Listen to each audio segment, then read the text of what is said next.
with the badge of your office, the square.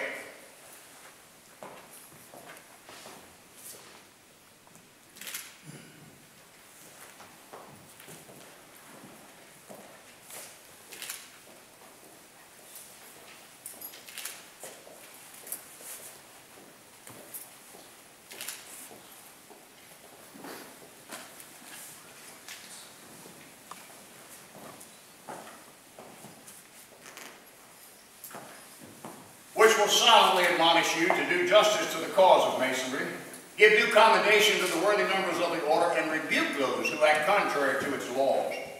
The holy writings, the great light in Masonry, will guide you to all truth. It will direct your path to the temple of happiness and point out the whole duty of man. The square teaches us to regulate our actions by rule and line, and harmonize our conduct by the principles of morality and virtue. The compasses teaches us to limit our desires in every station, that rising to eminence by virtue and merit we may live respected and die regretted. The rule directs that we should punctually observe our duty, press forward in the path of virtue, and neither inclining to the right nor to the left. In all our actions have eternity in view. The line teaches a criterion of moral rectitude, to avoid dissimulation in conversation and action, and to direct your steps to the path which leads to a glorious immortality. The Book of Constitutions you are to search at all times. Cause it to be read in your lives, that none may pretend ignorance of the excellent precepts it enjoins. I now present you with the charter of your lodge, which you will carefully preserve, see that no improper use is made of it, and safely transmit it to your successor in office. You will also receive the charge and bylaws of your lodge, which you are to see carefully and punctually executed. And now I present you with the emblem of authority, the gavel. As the scepter in the hands of the king, so is the gavel in the hand of the master. Use it not arbitrarily, but prudently, and if occasion require, firmly.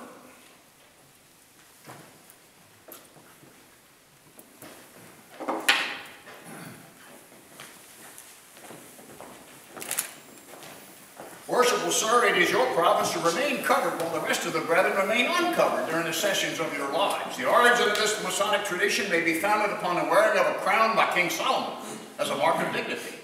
Rulers and kings since his time have worn their crowns on ceremonial occasions as a symbol of their dignity and authority, and their subjects have, as a mark of respect, uncovered in their presence.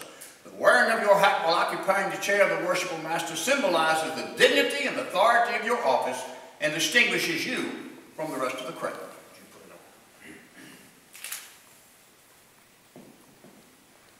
Worshipful Master, behold your friends and brethren.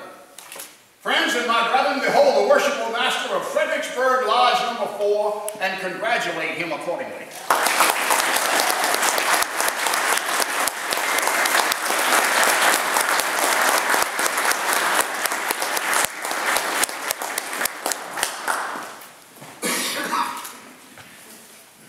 Sir, being chosen master of this lodge, you cannot be insensible of the obligations which devolve on you as their head, nor of your responsibility for the faithful discharge of the important duties annexed to your appointment. The honor, reputation, and usefulness of your lodge will materially depend upon the skill and assiduity with which you manage its concerns, while the happiness of its members will be materially promoted in proportion to the zeal and ability with which you propagate the genuine principles of our institution. For a pattern of imitation, consider the great luminary of nature, which rising in the east regularly diffuses light and luster to all within its circle. In like manner, it is your province to spread and communicate light and instruction to the brethren of your lodge. Forcibly impress upon them the dignity and high importance of Masonry, and seriously admonish them never to disgrace it.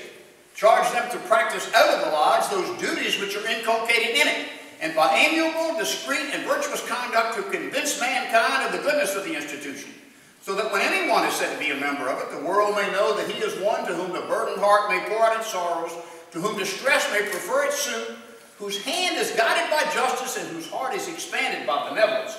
In short, by a diligent observance of the bylaws of your lodge, the constitutions of Masonry, and above all, the Holy Scriptures, which are given as a rule and guide to your faith, you will be enabled to acquit yourself with honor and reputation, and lay up a crown of rejoicing which shall continue till time shall be no more.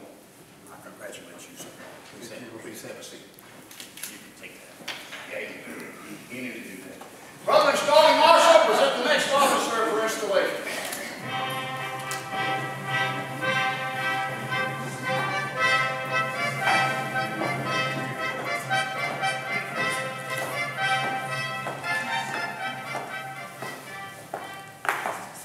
Brother installing officer, present Brother Christopher John Decker for installation as senior warden.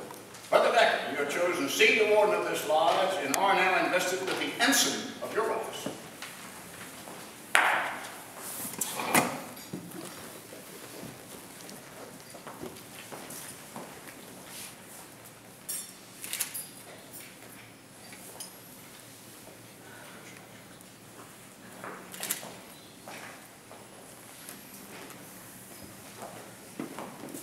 The level demonstrates that we are descended from the same stock, partake of the same nature, and share the same hope. Though distinctions among men are necessary to preserve subordination, yet no eminence of station should make us forget that we are brethren. For he who is placed on the lowest spoke of fortune's wheel may be entitled to our regard, because the time will come, and the wisest knows not how soon, when all distinctions but those of merit and goodness shall cease, and death, the grand lever of human greatness, reduce us all to the same state. Your regular and punctual attendance at the stated meetings of this lodge is essentially necessary. In the absence of the master, you are to govern this lodge.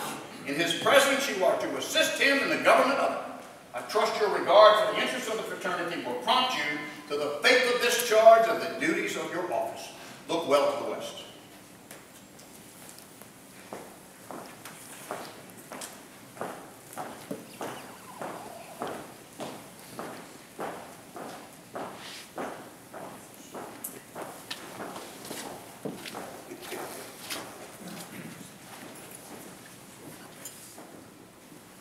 Brother installing marshal, present the next officer for installation.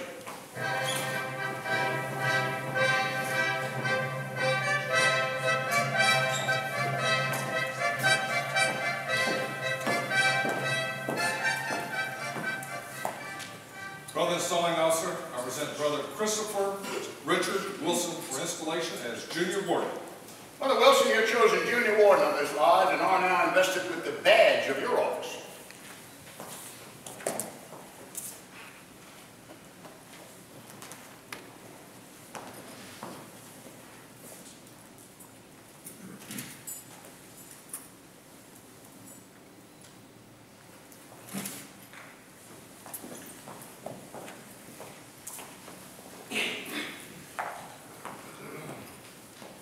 The plumb admonishes us to walk uprightly in our several stations, to hold the scales of justice in equal poise, to observe the just medium between intemperance and pleasure, and to make our passions and prejudices coincide with the line of our duty.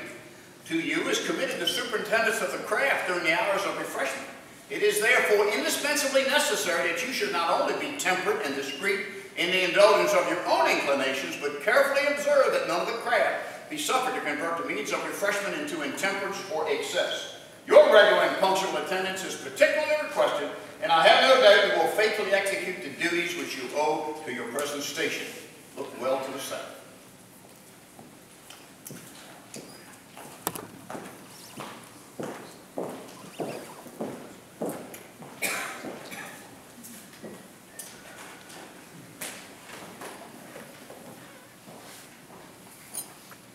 Brother installing marshal, present the next officer for installation.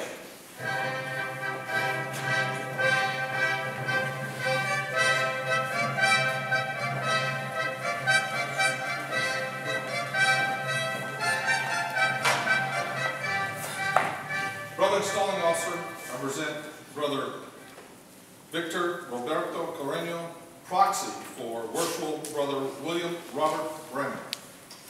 Brother Carino is proxy for Brother Bremer. You are chosen treasurer of this lodge and are now invested with the badge of your office.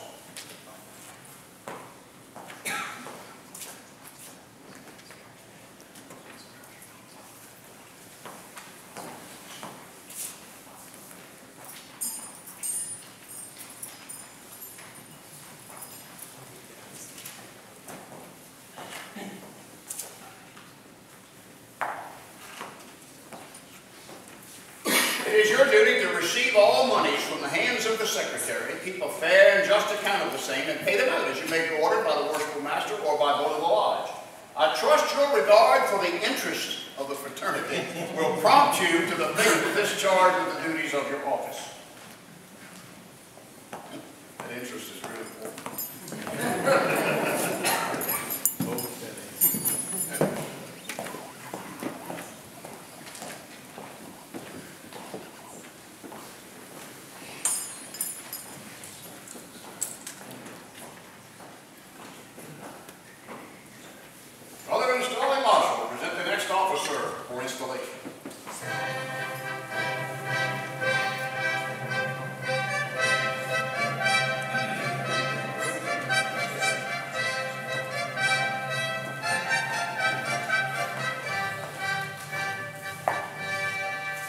Brother Installing Officer, I present Worshipful Brother Daniel Wilson Thompson for installation as Secretary.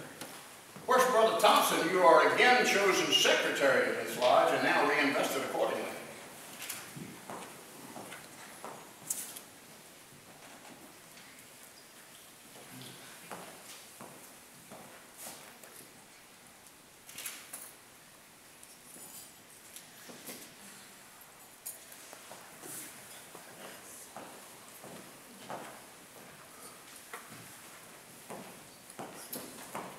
It is your duty carefully to observe the proceedings of the lodge, keep a fair record of all things proper to be written, receive all monies due the lodge, and pay them over to the treasurer, taking his receipt for the same.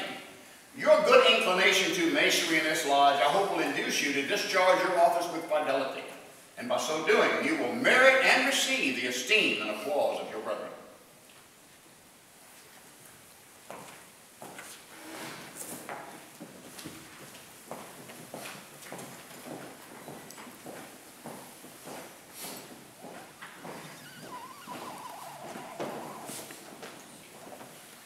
Installing Marshal, you will present the next officers for installation.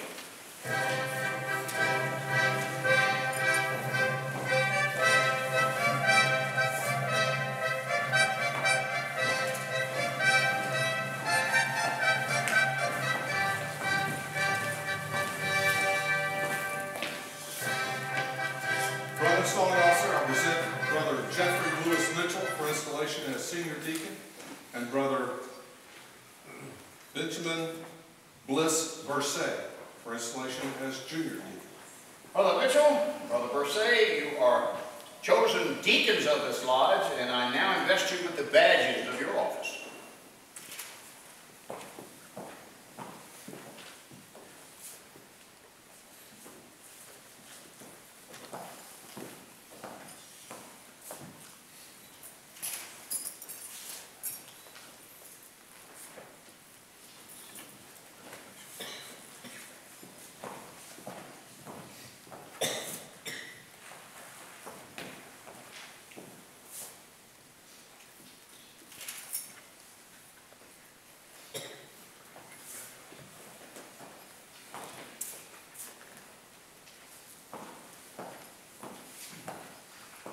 To you is especially entrusted the reception and accommodation of visiting brethren. It is also your province to attend on the master and wardens and to act as their proxies in all the active duties of the lodge, particularly such as relate to the reception and conducting of candidates into the different degrees of masonry and the immediate responsible practice of our rites. Not doubting your vigilance and attention, I trust your faithful discharge of the duties of your offices will entitle you to the esteem of your brethren.